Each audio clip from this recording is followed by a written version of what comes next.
Hello everyone, this is my PPT presentation for BSc nursing part first.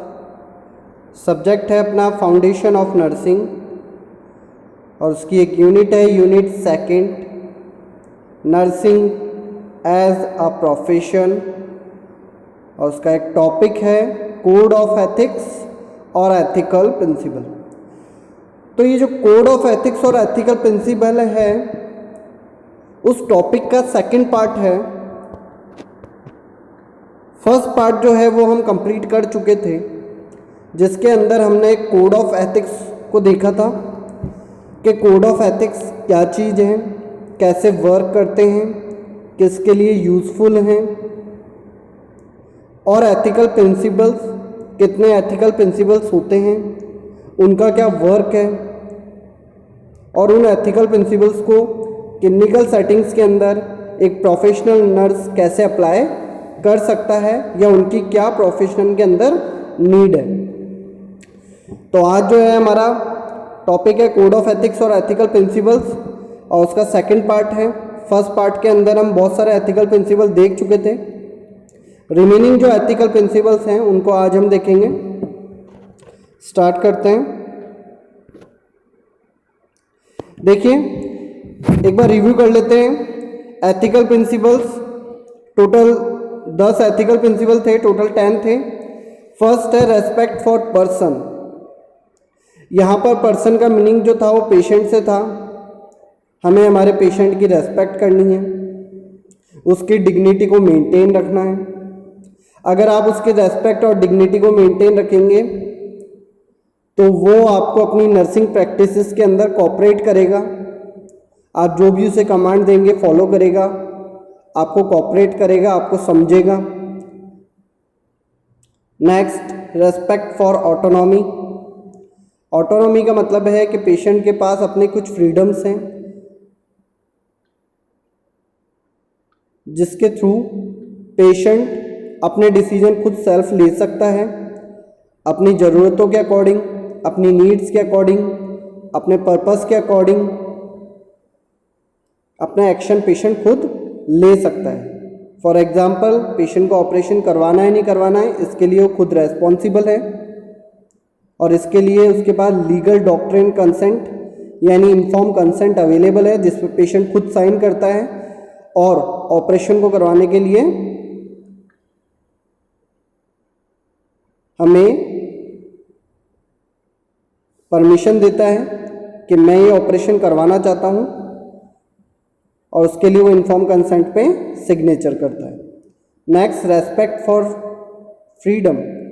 Patient की बहुत सारी basic freedoms होती हैं जिनकी हमें रेस्पेक्ट करनी चाहिए। जैसे अगर डाइट रेस्ट्रिक्शन नहीं है तो जब भी आप पेशेंट का डाइट प्लान बनाएं तो उसमें पेशेंट को भी इंक्लूड करें, पेशेंट की जो प्रेफरेंस है उसको भी इंक्लूड करें कि उसे क्या पसंद है, क्या उसके लाइक्स हैं, क्या उसके डिसलाइक्स हैं, और उन्हीं के अकॉर्डिंग पे आपको पेशेंट का डाइट प्लान बनाना है। इट मीन्स ये है कि पेशेंट की खुद की फ्रीडम है, फ्रीडम ऑफ चॉइस है। वो अपनी चॉइस को अपनी फ्रीडम के अकॉर्डिंग चूज कर सकता है बिना किसी प्रेशर के। Next, respect for बेनिफिशियंस।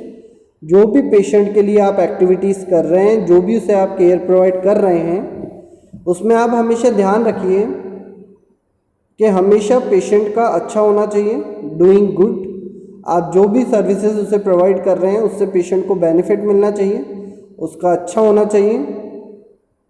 Next, respect for non maleficence, avoiding harm to others.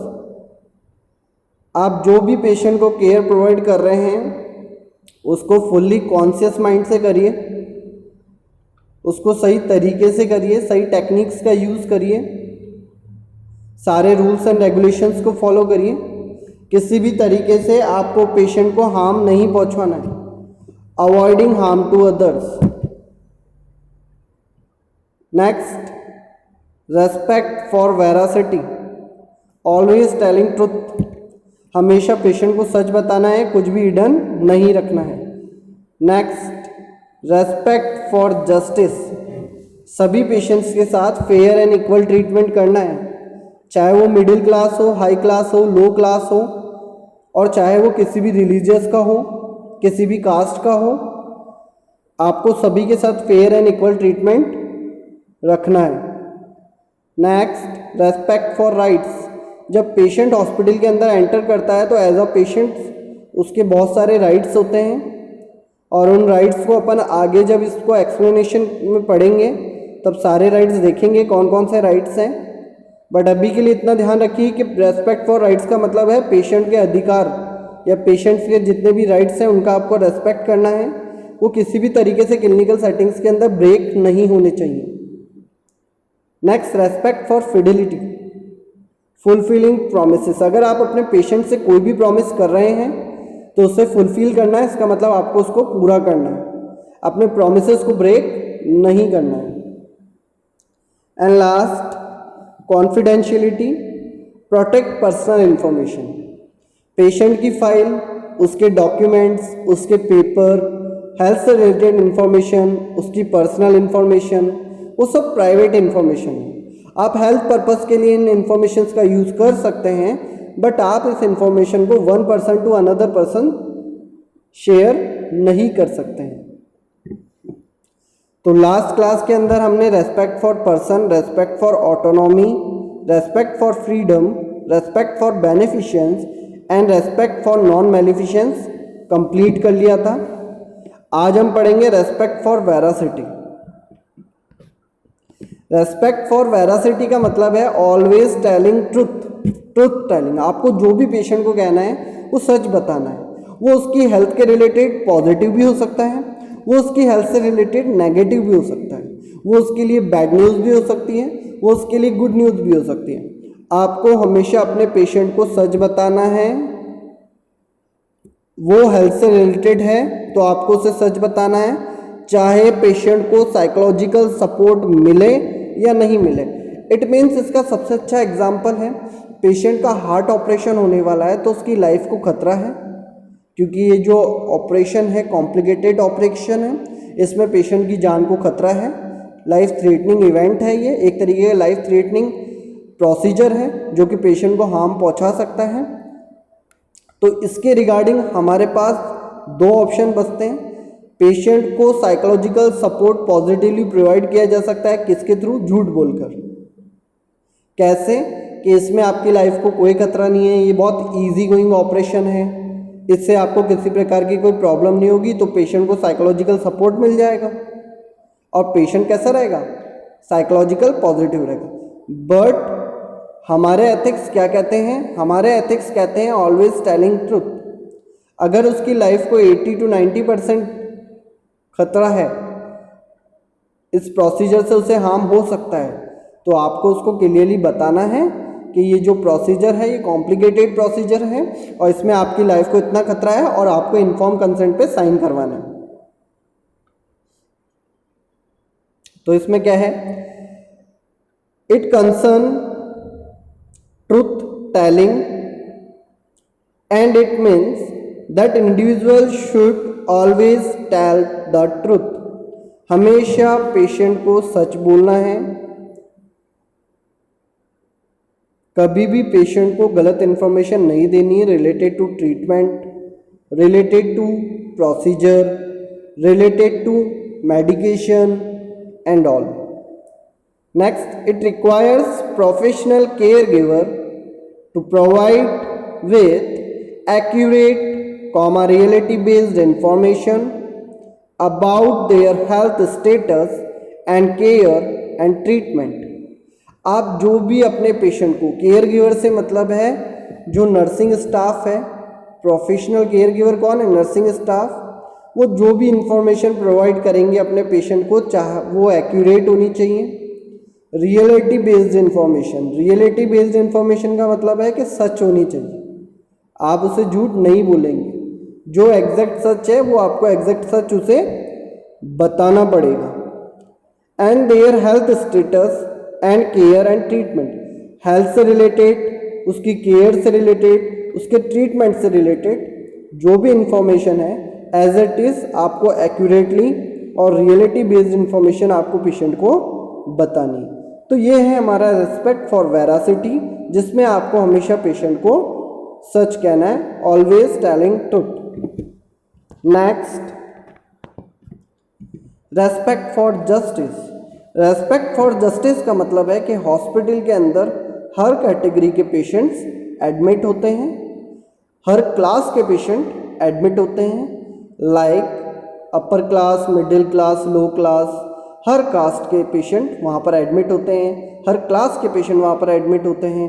तो हमेशा एक नर्सिंग स्टाफ जब पेशेंट को ट्रीटमेंट प्रोवाइड करेगा तो ट्रीटमेंट की जो क्वालिटी है वो कैसी होनी चाहिए, हमारी फेयर एंड इक्वल ट्रीटमेंट। यानी आप अपने पेशेंट को हमेशा फेयर एंड इक्वल ट्रीटमेंट देंगे, कोई फ़र्क नहीं पड़ता वो किस कास्ट का है, कोई फ़र्क नहीं पड़ता वो किस क्लास का है। आपके लिए जितने भी पेशेंट्स हैं वो कैसे हैं, इक्वल हैं। तो हमारा एथिक्स कहता है रेस्पेक्ट फॉर जस्टिस, सभी के साथ इक्वल और फेयरली वर्क होना चाहिए। इसके अंदर है justice concern the issues that person should be treated equally and Fairlie. सभी पेशेंट्स को आपको फेयरली एंड इक्वली ट्रीट करना है। This principle of justice required treating other Fairlie and giving person there due. आपको जितने भी पेशेंट्स हैं उनको फेयरली ट्रीट करना है, इक्वली ट्रीट करना है, and giving person there due.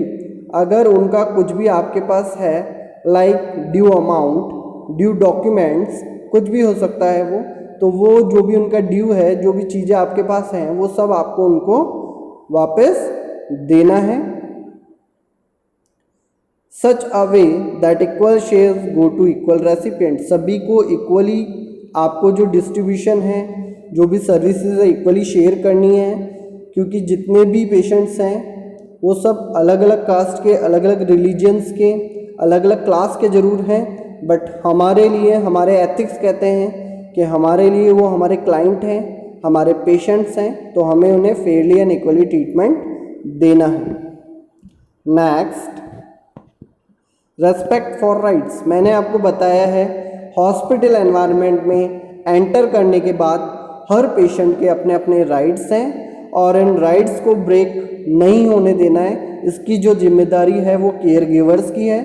आपको अपनी सर्विसेज प्रोवाइड करते समय पेशेंट्स के राइट्स का ध्यान रखना है। तो rights are used to mean agreement with justice, law and morality. ये जितने भी हमारे राइट्स हैं वो पेशेंट्स के जस्टिस, लॉ और मॉरलिटी से रिलेटेड हैं। ये एक तरीके के पेशेंट के लीगल राइट्स हैं जो कि किसी भी कंडीशन में ब्रेक डाउन नहीं होने चाहिए। अगर ये किसी भी कंडीशन में ब्रेक होते हैं तो पेशेंट्स इनके अगेंस्ट एक्शन ले सकता है। सो राइट में बी मेंटल राइट और legal rights related to respective profession. अब बहुत सारे ऐसे राइट्स हैं जिन्हें हम एक तरीके से मेंटल राइट्स भी मान सकते हैं और लीगल राइट्स भी मान सकते हैं। अब इन जितने भी राइट्स होते हैं इनके एग्जाम्पल्स हम देखेंगे, कुछ एग्जाम्पल देखेंगे कि कौन कौन से ऐसे राइट्स हैं जो कि पेशेंट को एडमिशन के समय बताए जाते हैं या जो कि पेशेंट को हॉस्पिटल एडमिशन के समय ध्यान में रखने चाहिए, केयर गिवर्स को ध्यान में रखने चाहिए, वो किसी भी कंडीशन में ब्रेक नहीं होनी चाहिए। तो हम देखेंगे राइट्स कौन कौन से हैं, लीगल राइट्स कौन कौन से हैं, मेंटल राइट्स कौन कौन से हैं, कुछ एग्जाम्पल्स। तो अगर राइट्स की बात करें तो patient rights are, first, the patient has the right to every consideration of his privacy concerning his own medical care program। Patients के लिए जितनी भी आप जो भी उसे मेडिकल केयर के अंदर इन्वॉल्व कर रहे हैं, जो भी आप उसे केयर प्रोवाइड कर रहे हैं, फॉर एग्जांपल पेशेंट की जो फाइल है उसके अंदर हर चीज़ नोट होती है कि आपने उसे कौन सी केयर प्रोवाइड करी है, उसका कौन सा ट्रीटमेंट चल रहा है, उसे कौन कौन सी डिजीज़ हैं। तो इन सबको आपको प्राइवेट रखना है, आप किसी के साथ भी शेयर नहीं कर सकते हैं, क्योंकि वो पेशेंट का खुद का सेल्फ इशू है, उसकी सेल्फ मेडिकल केयर है, उसका खुद का ट्रीटमेंट है, आप उसे हर पर्सन के साथ शेयर नहीं कर सकते हैं। Next, the patient has the right to expect that all communication record related to his care should be treated as confidentially. Patient से रिलेटेड जो भी कम्युनिकेशन हो रहा है, जो भी बातचीत हो रही, जो भी रिकॉर्ड आप पेशेंट के बना रहे हैं, जितने भी उसके वाइटल साइन है, उसका मेडिकेशन है, उसकी रिपोर्ट्स हैं, जो भी आपने उसके रिकॉर्ड्स तैयार करे हैं, वो सब कॉन्फिडेंशियल रहने चाहिए। आप किसी के साथ भी शेयर नहीं करेंगे, उन्हें आप लीक नहीं कर सकते हैं, ये पेशेंट का राइट है। Next, the patient has the right to be advise if the patient proposed to engage or perform human experimentation affecting his care or treatment and has the right to refuse or to participate. अगर आप अपने patient को किसी भी research activities के अंदर, experimentations, किसी भी एक्सपेरिमेंट के अंदर इन्वॉल्व कर रहे हैं और इन्वॉल्वमेंट के समय पेशेंट को ऐसा लग रहा है कि मेरी केयर, मेरा ट्रीटमेंट इस एक्सपेरिमेंट के कारण अफेक्ट हो रहा है, मुझे जो केयर मिलनी चाहिए थी, मुझे जो ट्रीटमेंट मिलना चाहिए था, वो इनके इस एक्सपेरिमेंट के कारण, इस रिसर्च प्रोग्राम के कारण नहीं मिल पा रहा है प्रॉपरली, तो ये पेशेंट का राइट है, राइट टू रिफ्यूज़ और टू पार्टिसिपेट। पेशेंट उसे रिफ्यूज़ कर सकता है और उसमें पार्टिसिपेट करने के लिए मना कर सकता है। Next, the patient has the right to know what hospital rules and regulations apply to his conduct as a patient. जब पेशेंट हॉस्पिटल के अंदर एडमिट होता है तो उसका राइट है वो हॉस्पिटल की पॉलिसीज़ को, रूल्स को, रेगुलेशंस को, जो कि उस पर अप्लाई होने वाले हैं, उन सब की इंफॉर्मेशन ले सकता है। And last, the patient has the right to examine and receive an explanation of his bill.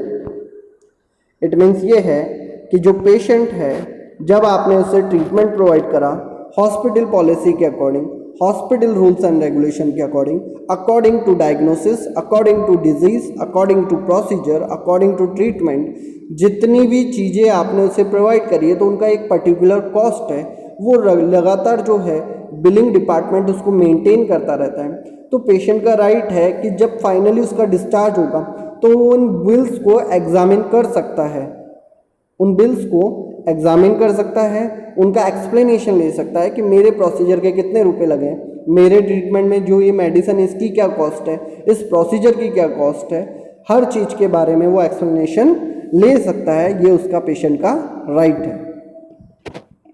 Next, respect for Fidelity, it means है फुलफिलिंग प्रोमिसेस।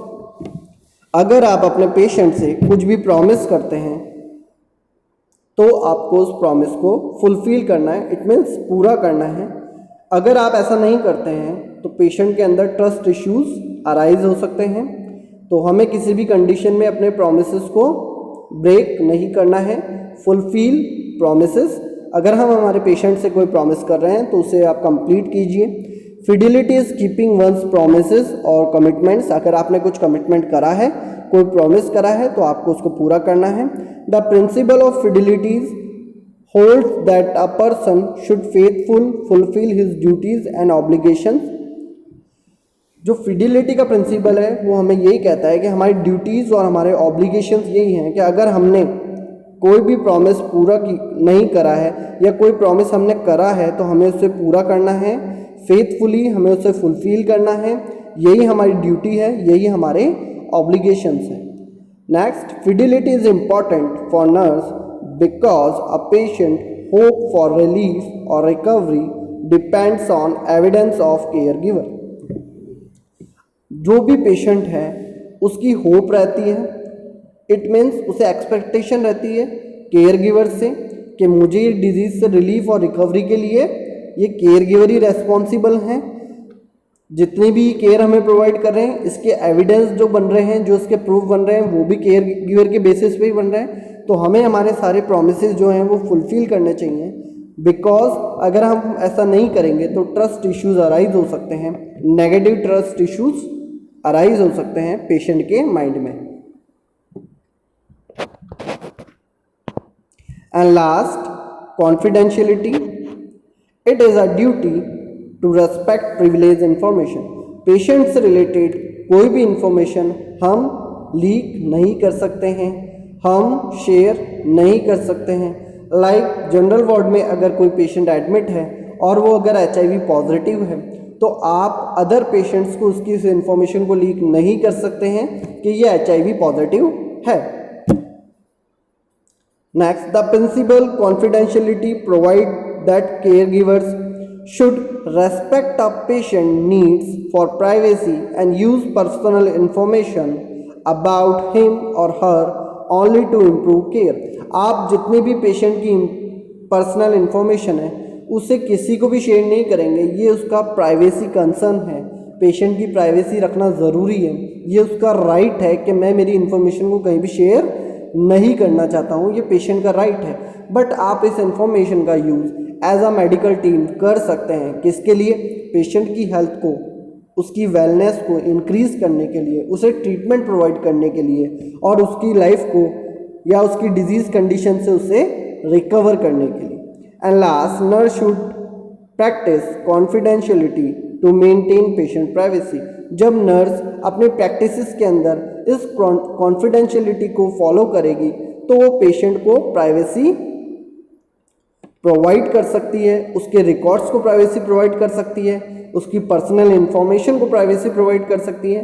तो ये है हमारा लास्ट, कॉन्फिडेंशियलिटी। Thank you.